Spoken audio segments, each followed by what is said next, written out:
વૃક્ષમાં તો વાસુદેવનો વાસ છે, એટલે ભગવાન કૃષ્ણનો અવતાર કહેવાય. આ એક નાનકડા વૃક્ષને એક બાળકની જેમ અમે સાચવી અને અમે મોટું વૃક્ષો બનાવશું. હું જંગલનું જે મંગળ છે એની અંદર હું વિશ્વાસ સાથે કહું છું કે આમાં કોઈ પણ કમી નહીં આવતી.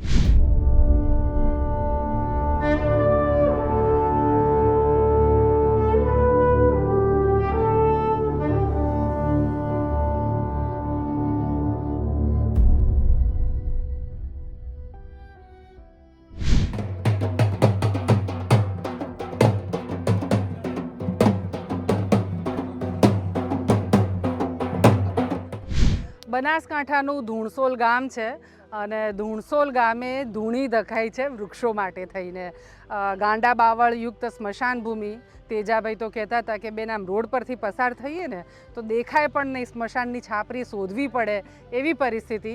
પણ એમણે નક્કી કર્યું કે અમારે અમારા સ્મશાનને રૂડું બનાવવું છે અને રૂડું માત્ર આપણા પ્રિયજન જેને આ દુનિયામાંથી સ્વદેહે વિદાય આપવા માટે નહીં, માત્ર એના માટે નહીં, પણ અનેક પશુ પક્ષીઓનું ઘર અહીંયા બની શકે એ માટે થઈને આને રૂડું બનાવવું છે. તો આ ગામની 2 સ્મશાન ભૂમિ, ક્રિકેટનું મોટું મેદાન, આ બધું જ ગામ સાથે મળીને સરખું કરી રહ્યું છે. ગાંડો બાવળ કાઢવાનો ખર્ચો ઘણો મોટો, પણ આખા ગામે સંયુક્ત રીતે ખર્ચ ઉપાડી લીધો છે અને હવે અમે અહીંયા પ્લાન્ટેશન કરીશું. પણ આવી જાગૃતતા ગામની બહુ જ અગત્યની છે. ગામ જો જાગૃત થાય તો બાવળ મુક્ત બનાસકાંઠાની જે પરિકલ્પના અમારી છે એ આરામથી સાકાર થઈ શકે એવું છે. કેમ આ ગામને એવું થયું કે આપણે આ કરવું છે, કરશે તો કેવા પ્રકારની સાતા. મેં એમને કહ્યું કે આ તો જો વાવ્યા પછી સરખું ઉછેરશો નહીં, બાલ તરુઓને તો પાપ લાગે હો. તો એમણે કીધું કે આ અમારી ખાતરી, દિવસે ન જોઈ શકે તો રાત્રે આવશું, ને રાત્રે ન આવી શકે એ માણસ દિવસે આવશે, પણ અમારી આ ખાતરી છે કે અમે કરેલું કાર્ય જે છે એને સરસ રીતે પૂર્ણ કોક લોકો જોવા અહીંયા આવી શકે એવું કરીને આપીશું તમને.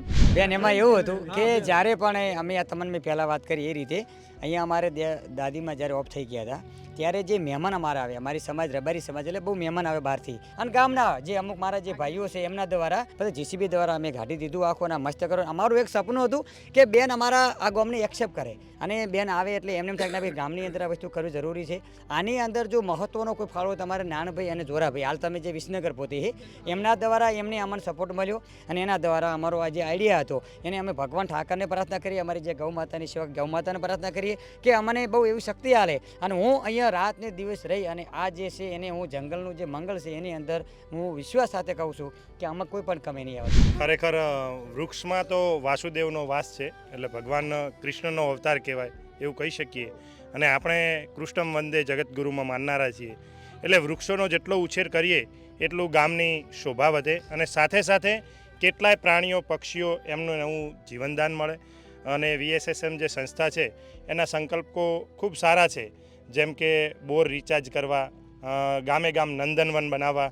એટલે ખરેખર આ સંસ્થાનો ખૂબ આભાર માનીએ કે અમારા ગામની એમાં પસંદગી કરી છે અને આખું ગામ સાથે જોડાઈ અને અમે સુંદર મજાનું આ કાર્યની અંદર બધા હળીમળી અને કાર્ય કરીશું અને આવતા 2-3 વર્ષની અંદર નંદનવન જેવું અમારું ગામ બની જશે.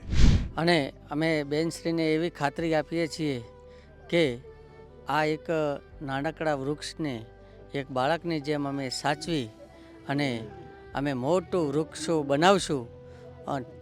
એનું એક વૃક્ષને પાણીથી માંડી તમામ જેટલી માવજતની જરૂર પડે એટલી માવજત અમે ખંત દિલથી કરીશું. સંસ્થાની આ મુહિમ ગામે ગામ અને સમગ્ર પંથકની અંદર ને બનાસકાંઠા જિલ્લાના ગામમાં સંસ્થાના કાર્યો પહોંચ્યા છે અને ગામ લોકો પણ આ મુહિમ સાથે જોડાઈ રહ્યા છે. વૃક્ષોનું કામ અમારું ચાલુ છે અને જળ સંચયનું કામ પણ સતત ચાલી રહ્યું છે. 600થી વધારે બોર રિચાર્જના કામો અમારા આ વિસ્તારની અંદર થઈ રહ્યા છે અને હવે અમે જળ સંચયના કામોની અંદર તળાવો ઊંડા કરવાનું કામ પણ અમારું શરૂ થઈ ચૂક્યું છે. ગામ લોકો અને સમગ્ર બનાસકાંઠા જિલ્લાના લોકો એટલા આ કામોથી વાકેફ થયા છે, જાગૃત થયા છે કે એ વિડીયો જોઈ કે અન્ય ગામોમાં થયેલા કામો જોઈ અને એ પ્રેરિત થઈને પોતાના ગામોની અંદર લોક ભાગીદારી કરી, લોકફાળો કરી તમામ લોકો આ મુહિમ સાથે જોડાઈ રહ્યા છે અને પૂરા પંથકમાં આખા ગુજરાત રાજ્યમાં પ્રસરિત થાય એવા સંસ્થાગત રીતે અમે પ્રયત્નો અને પ્રયાસો કરીશું.